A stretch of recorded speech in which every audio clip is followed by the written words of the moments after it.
जैसा कि दोस्तों प्रीवियस पार्ट में हमने नाइट्रेट एसिमिलेशन से जुड़े हुए कुछ इंपॉर्टेंट टॉपिक के बारे में जाना और प्रीवियस वीडियो में मैंने आपको एक समरी बताई थी। तो अगर आपने वो प्रीवियस वीडियो नहीं देखा है तो प्लीज़ वो प्रीवियस वीडियो देख लीजिए, ताकि नाइट्रेट एसिमिलेशन से जुड़े हुए जो आपके डाउट्स हैं या फिर उससे जुड़ा हुआ जो एक ग्राफ है आपके दिमाग में सेट हो जाए और आप आसानी से नाइट्रेट एसिमिलेशन को समझ पाएँ। तो प्रीवियस पार्ट का जो लिंक है मैंने आज के इस वीडियो में नीचे डिस्क्रिप्शन बॉक्स में और ऊपर आई बटन में दे रखा है, उस लिंक पर क्लिक करके आप उस वीडियो को देख सकते हैं। तो वीडियो को ज़रूर देखिएगा, क्योंकि वीडियो को देखने से आपको आज का ये वीडियो ईजिली समझ में आएगा।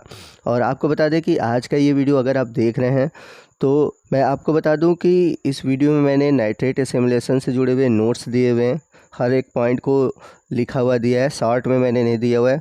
तो आपको वीडियो में समय देना होगा, हर एक टॉपिक को अच्छे से समझना होगा। अगर आप टाइम दे सकते हैं तो ज़रूर वीडियो देखिए, अगर टाइम नहीं दे सकते हैं तो प्लीज़ वीडियो मत देखिएगा, क्योंकि आपको प्रॉपर पूरा वीडियो देखने पर ही अच्छे से ये टॉपिक समझ में आएगा। तो आइए वीडियो की शुरुआत करते हैं और बात करते हैं नाइट्रेट एसिमिलेशन की। तो नाइट्रेट एसिमिलेशन में जैसा कि मैंने बताया था कि जो प्लांट होते हैं नाइट्रेट को लेते हैं रूट्स के थ्रू। अब नाइट्रेट का कन्वर्जन होता है। अब नाइट्रेट का जो कन्वर्जन होता है सबसे पहले नाइट्राइट में होता है। तो देख सकते हैं लिखा हुआ है, the nitrate entering the cell is reduce into nitrite in the cytosol. तो जब जो नाइट्रेट है ये रूट के थ्रू पहुंचता है साइटोसॉल में, और साइटोसॉल में ही नाइट्रेट जो है वो नाइट्राइट में बदलता है। तो यहाँ पर आपको बता दें कि जो नाइट्राइट है ये हाईली टॉक्सिक है। तो इस वजह से जो नाइट्राइट है यानी कि जो NO2 है ये जल्दी से ट्रांसफ़र हो जाता है क्लोरोप्लास्ट में, जहाँ पर NO2 रिड्यूस किया जाता है अमोनिया में। तो नाइट्रेट को नाइट्राइट में यानी कि NO3 को NO2 में बदलने के लिए चाहिए होता है एंजाइम नाइट्रेट रिडक्टेज, और NO2 को अमोनिया में बदलने के लिए चाहिए होता है नाइट्राइट रिडक्टेज। तो यहाँ पर आप देख सकते हैं लिखा है, the whole process require two different enzyme, the nitrate reductase which convert NO3 into NO2 and nitrite reductase which convert NO2 into ammonia. तो जैसा कि मैंने प्रीवियस वीडियो में आपको बताया था कि फर्स्ट स्टेप में रिडक्शन होता है NO3 का NO2 में, और ये जो प्रोसेस होता है ये होता है साइटोसॉल में, और इस प्रोसेस में ज़रूरत होती है नाइट्रेट रिडक्टेज एंजाइम की। तो बात करते हैं हम नाइट्रेट रिडक्टेज एंजाइम की। तो नाइट्रेट रिडक्टेज एक प्रकार का होमोडाइमर है, यानी कि इसमें एक ही जैसे दो समूह देखने को मिलेंगे। और अगर हम बात करें एक मोनोमर की यानी कि उसके एक भाग की, तो उसमें आपको 3 प्रोस्थेटिक ग्रुप देखने को मिलते हैं। तो पहला जो ग्रुप है वो है FAD यानी कि फ्लेविन एडेनिन डाइन्यूक्लियोटाइड, दूसरा पार्ट है हीम, और तीसरा पार्ट है प्रोटीन मॉलिबेडनम कॉम्प्लेक्स, जिसे हम टेरिन MO के नाम से जानते हैं। तो आइए पूरे प्रोसेस को मैं आपको शॉर्ट में समझा देता हूँ। तो जैसा कि मैंने बताया था कि जो नाइट्रेट रिडक्टेज है वो क्या करता है, नाइट्रेट को बदलता है नाइट्राइट में, यानी कि NO3 को कन्वर्ट करता है NO2 में। तो इसके लिए ज़रूरत पड़ती है NADPH की। तो जो NADPH है वो कन्वर्ट हो जाता है NADP में। तो इस प्रोसेस में जो इलेक्ट्रॉन निकलता है, इस प्रोसेस में चाहिए होते हैं 2 इलेक्ट्रॉन। तो इस प्रोसेस में जो इलेक्ट्रॉन निकलते हैं वो इलेक्ट्रॉन क्या करते हैं कि जो नाइट्रेट है उसको नाइट्राइट यानी कि NO3 को NO2 में बदल देते हैं। तो अगर हम नाइट्रेट रिडक्टेज का स्ट्रक्चर देखें तो मैंने बताया था कि जो नाइट्रेट रिडक्टेज है वो एक होमोडाइमर है, ठीक है।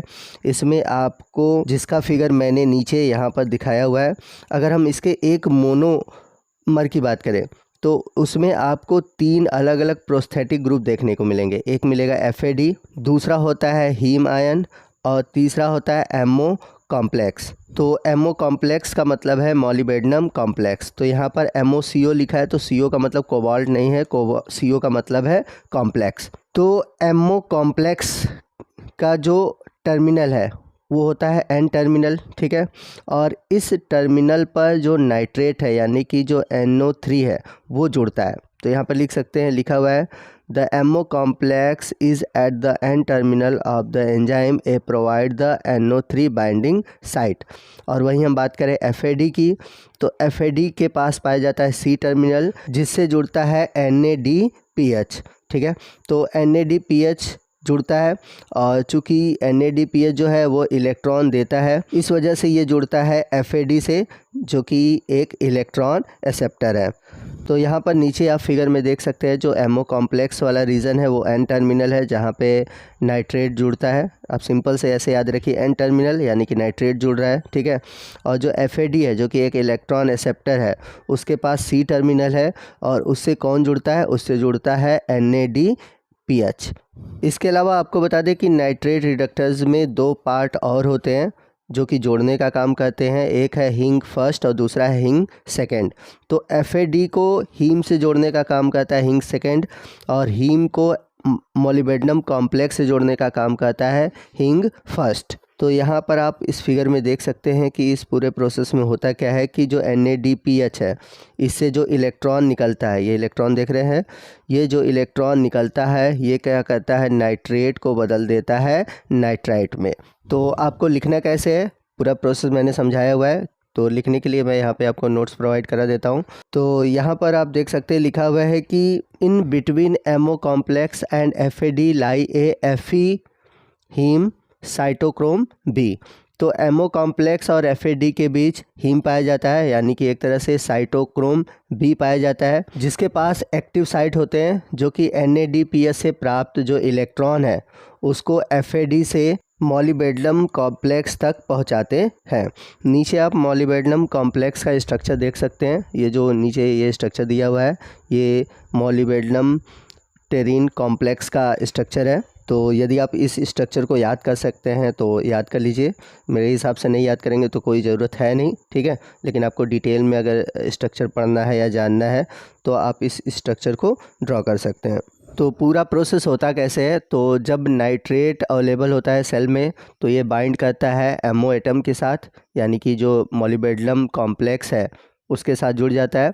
अब इसके बाद NADPH या फिर NADH, इनसे क्या करता है, दो इलेक्ट्रॉन निकलते हैं। अब ये दो इलेक्ट्रॉन क्या करते हैं, ऑक्सीडाइज करते हैं FAD को। अब FAD क्या करता है कि NADH से प्राप्त जो प्रोटॉन है और जो इलेक्ट्रॉन है उसको लेकर रिड्यूस हो जाता है FADH2 में।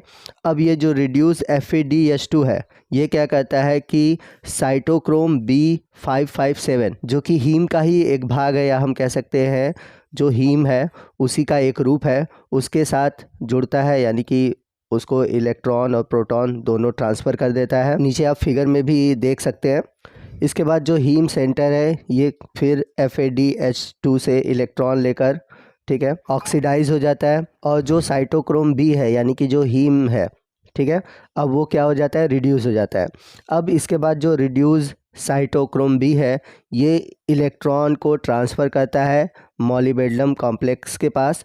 अब जो मॉलिबेडनम कॉम्प्लेक्स है ये क्या करता है, दो प्रोटॉन और दो इलेक्ट्रॉन लेकर नाइट्रेट को कन्वर्ट कर देता है नाइट्राइट में। तो जब NO3 NO2 में कन्वर्ट होता है तो ये क्या करता है कि मॉलिबेडनम कॉम्प्लेक्स से अलग हो जाता है, और इस प्रोसेस में वाटर का एक मॉलिक्यूल भी रिलीज़ होता है।